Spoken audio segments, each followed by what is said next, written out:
2 años estuvimos preguntándonos cuál serían las mejores propuestas para llevar a la mesa de La Habana que satisfaciesen las posibilidades de paz, pero al mismo tiempo que fuesen garantía para las víctimas del conflicto armado interno en Colombia de acceso a la verdad, de acceso a la justicia, de acceso a la reparación, de acceso a las garantías de no repetición.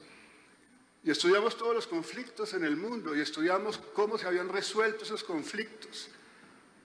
Y llegamos a la conclusión de que muchos de ellos, incluso los nuestros, se habían concluido con amnistías generales, con impunidad total para los crímenes que se cometieron durante la guerra.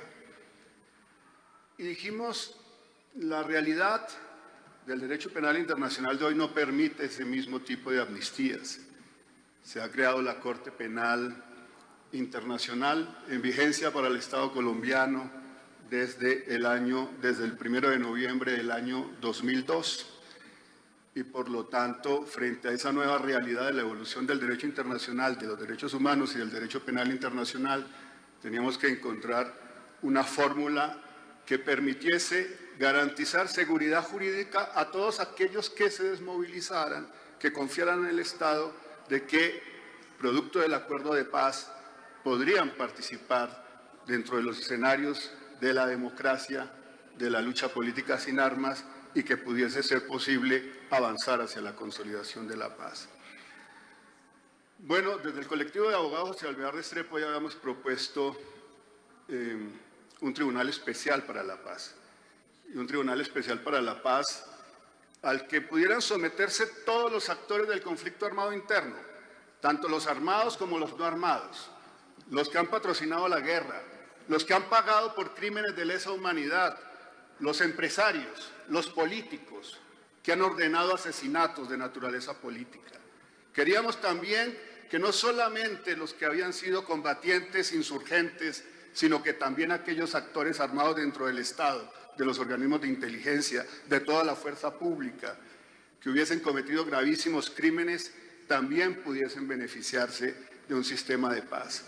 Pero también por eso en esa misma perspectiva abarcábamos en esa propuesta hasta los jefes de Estado y de gobierno, los presidentes de la República que en ejercicio de sus cargos hubiesen promovido genocidio como el de la Unión Patriótica o hubiesen contribuido a un exterminio sistemático como el de los falsos positivos.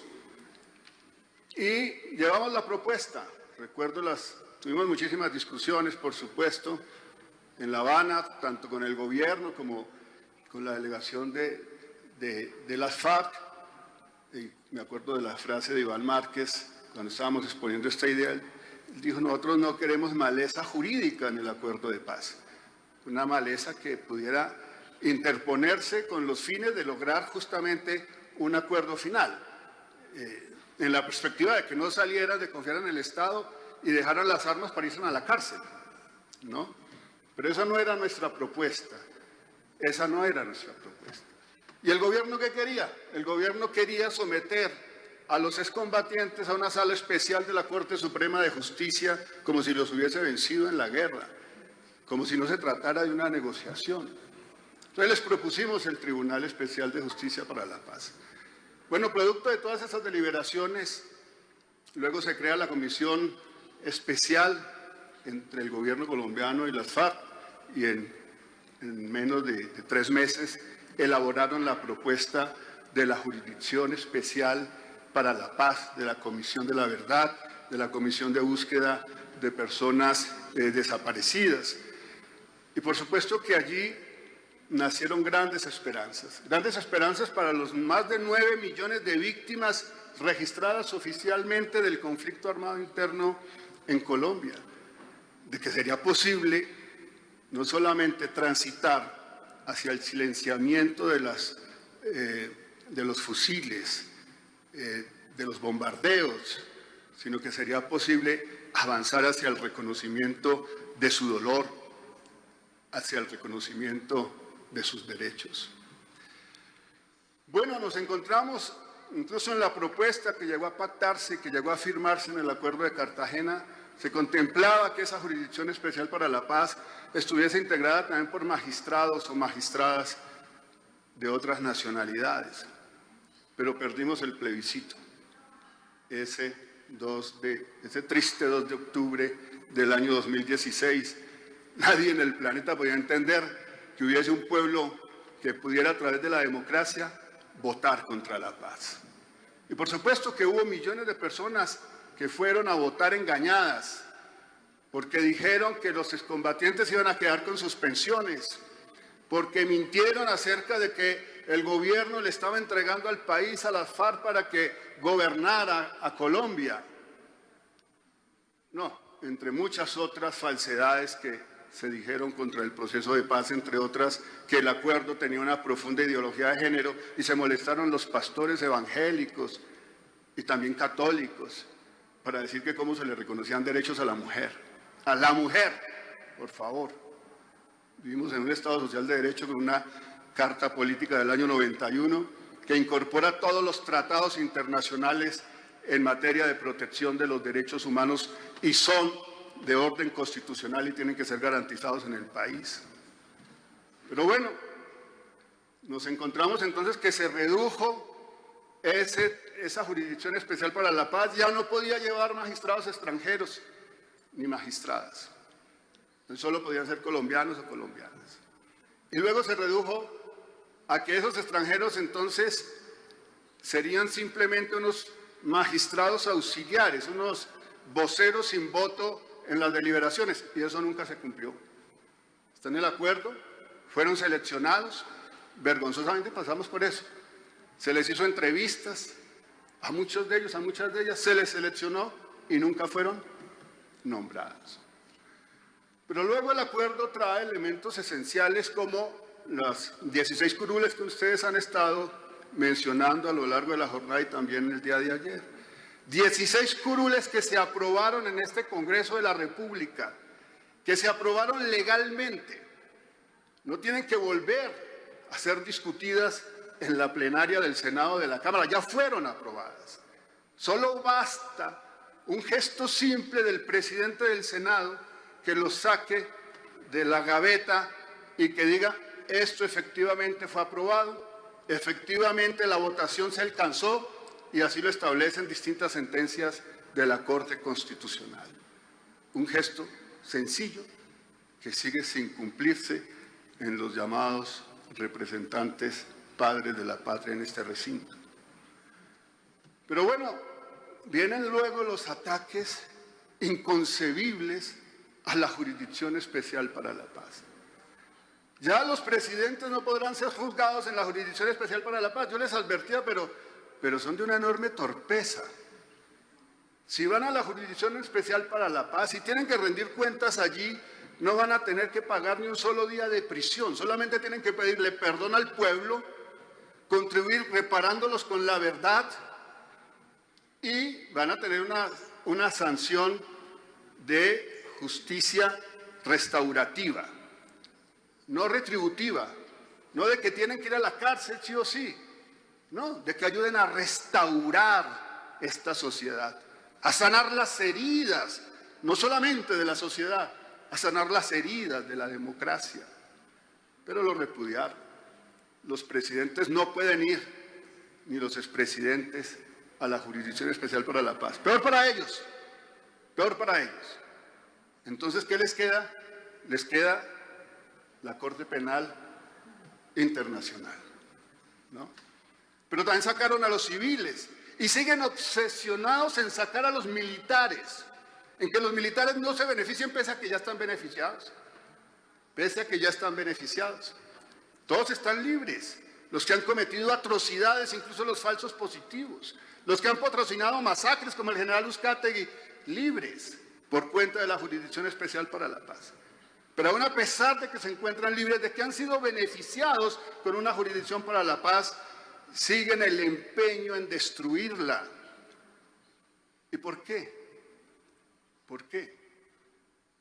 Sencillamente porque la guerra les conviene a esos oscuros intereses que han manejado la nación durante décadas, a esos oscuros intereses ligados con la corrupción, con el crimen organizado, con las mafias en los territorios. Les conviene porque en medio de la guerra la corrupción se esconde, la democracia se empequeñece, la institucionalidad se reduce y los poderes fácticos pueden seguir imponiendo la muerte en los territorios. Yo he saludado a la JEP, he saludado el valor de sus magistradas y de sus magistrados. He saludado el valor de todos los integrantes de la Comisión de la Verdad, bien presidida por ese extraordinario sacerdote Francisco de Rú, pero he saludado y sigo saludando sobre todo el valor de las víctimas. El valor de las víctimas, de esas mujeres y de esos hombres que desde los territorios, que desde todos los escenarios reclaman por sus derechos, demandan paz. Y por eso estoy aquí, acompañándolos en esta mañana. Sí, soy magistrado del Consejo Nacional Electoral. Fui electo por la oposición política y por eso ocupo el único lugar que la oposición ocupa allí entre 9 magistrados del máximo tribunal que tiene que garantizar los derechos políticos de la ciudadanía colombiana y de todas las fuerzas políticas y de la salud de la democracia. Y a propósito tengo que decir que en el acuerdo se pactaron reformas estructurales necesarias para ampliar la democracia, para tener justamente una política mucho más incluyente, un Estado mucho más garantista y que va desde la protección de los líderes sociales, la protección de las defensoras y defensores de derechos humanos, la protección de los defensores del medio ambiente, ¿no? Hasta, por supuesto, la misma protección de los reincorporados. Qué doloroso resulta ir corroborando cifras que aumentan semana tras semana, de que ya hay más de 260 reincorporados que creyeron en la paz, que firmaron la paz, que creyeron en la palabra del Estado y siguen siendo sistemáticamente asesinados. Qué vergüenza por el país. Qué profunda vergüenza sentimos de que ni siquiera eso, lo esencial, que es la protección elemental de la vida de aquellos que dejaron las armas para confiar justamente en la palabra del Estado, sigan siendo objeto de exterminio. Y por supuesto que continúen los asesinatos día tras día de dirigentes sociales, indígenas. Ahí está el último que me ha dolido mucho, por el que sigo llorando. Yo lloro nuestros muertos, lloro nuestros muertos. María Bernarda Guajiboy